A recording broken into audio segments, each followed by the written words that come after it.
Kamusta kayo guys? Ito na naman tayo at muli tayo magre-react sa bandang Mission Souls. Isa na naman kanta ni Roxette yung kanilang i-cover guys na pinamagatang It Must Have Been Love.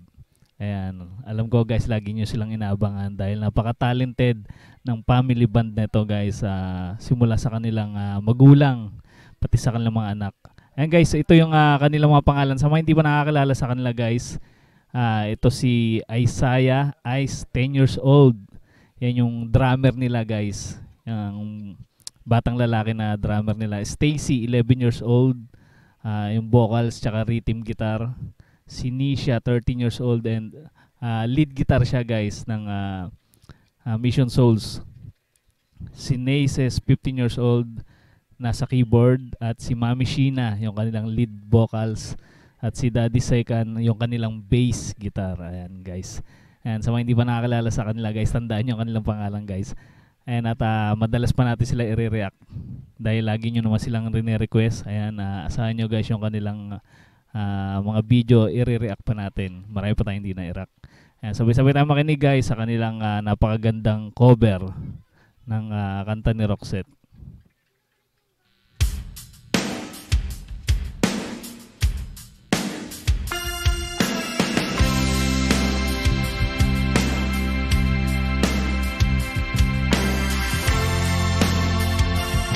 '80s yata guys, sumikat tong kanta ni Roxette na to.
Galing mag-muting ng kanilang ginarista guys.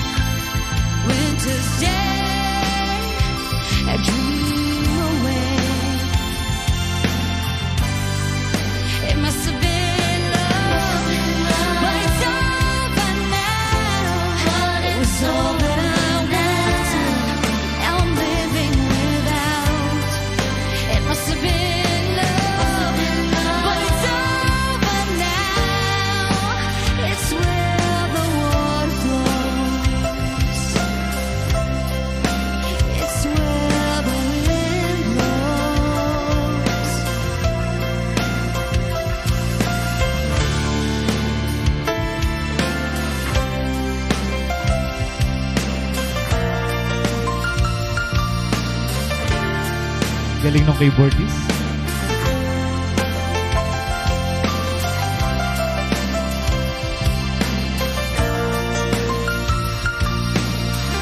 Napaka-detalyado naman.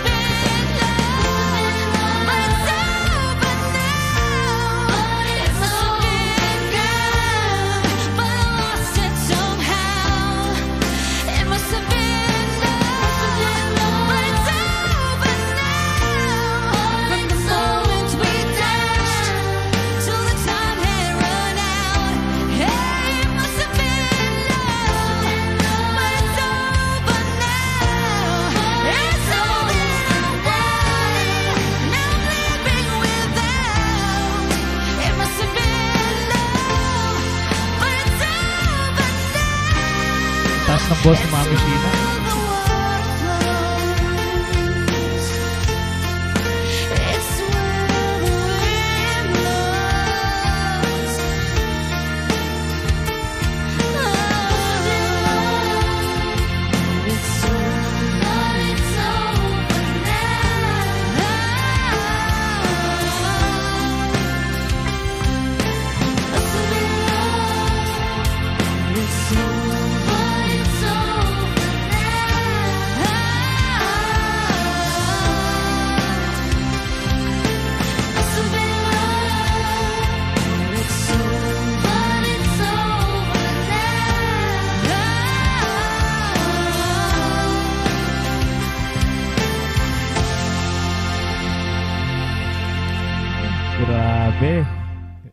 Grabe talaga mag-perform ang bandang Mission Souls, guys.